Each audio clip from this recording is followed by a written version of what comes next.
मु समस्त को प्रथमे प्रणाम जनाऊँगी। मो ना शालापुत्र श्रीराम विनोद षडंगी।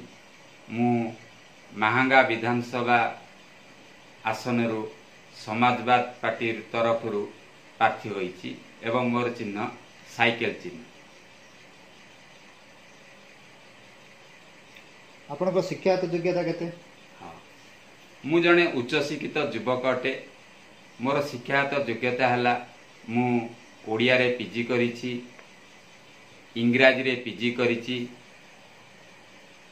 आमर राजनीति विज्ञान रे पीजी करिछि, साधारण प्रशासन रे पीजी करिछि,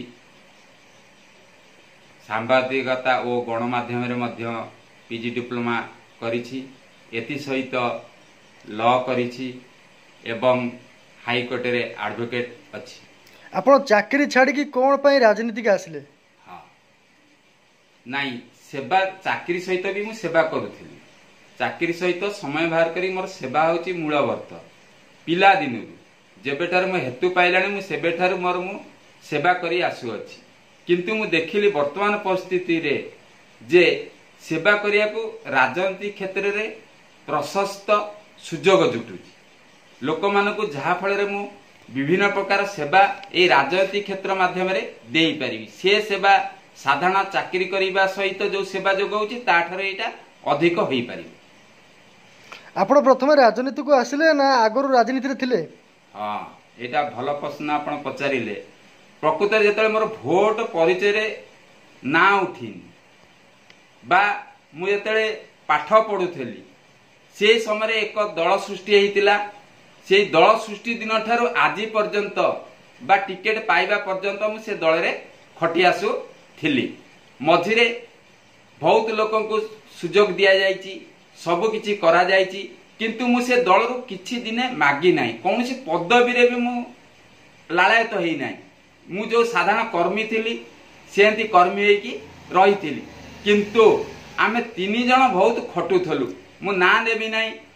तीन जण मध्यरु जने संख्या लगु संप्रदायर भाई मोर सी राज्यसभा को गले एवं जी ऑफिस चलाउथिले जने गुरुजन दादा हिसाब हेबे बा साना आपा हिसाब हेबे तांको मध्य राज्यसभा को पठागला। मु बहुत खुशी जे से खटुथिले तांको परिश्रम फल पाइले।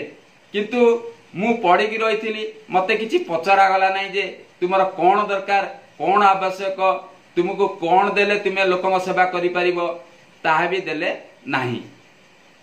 आपण वर्तमान महांगा विधानसभा निर्वाचन मंडली रे आपनक स्थिति केमिति अछि? हाँ, स्थिति एठी तो बहुत दलर प्रार्थी बा स्वाधीन प्रार्थी माने ठिया आइचंती। बहुत हेवी वेट अर्थात हेवी वेट कहले मु सेमानकर हेवी वेट टाको मु केमिति मापुची ना टंका बळे रे सेमानकर मु मापुची हेवी वेट ताको मु कहूची। टंका बळे रे जो माने अछन ताको मु कहबी हेवी वेट बेली। ता माने मु कहबी जे राजनीति क्षेत्र रे हेवी वेट ताको मु कहि परिबी नाही। राजनीति क्षेत्र रे जनता कहबे किए हेवी वेट किए केमितिया किए कोन केमिति काम करिवो। किंतु मो स्थिति कथा जो पचारिले मु तो सेटा कहि परिबिनी। जनता के ऊपर मु आशा भरसा छाड़ी देइछि। से माने जदि चाहिबे से माने मते राजमुकुट पिंधेई परिबे, नहले भी मते जेति वोट देबे मु सेति रे संतुष्ट हेबी।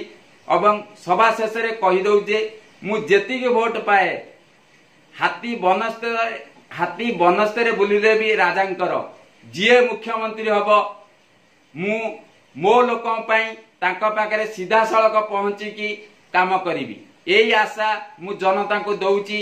मोर सेवा यही माध्यम मु निश्चिंत करी एवं पूर्ण करी। जिते कि हारे सेटा तो बड़ कथा नुहे। मु जदि किछि भोट अधिका पाइली तेणु मु जीए मुख्यमंत्री हेबे मु खोली की कहू नाही। जनता माने ओडिशावासी माने जानिचंदी किए मुख्यमंत्री हेबे तांका पाखु जाई कि मो जनताकर निश्चिंत सेवा करिवार मार्ग मु खोजी पाई। धन्यवाद।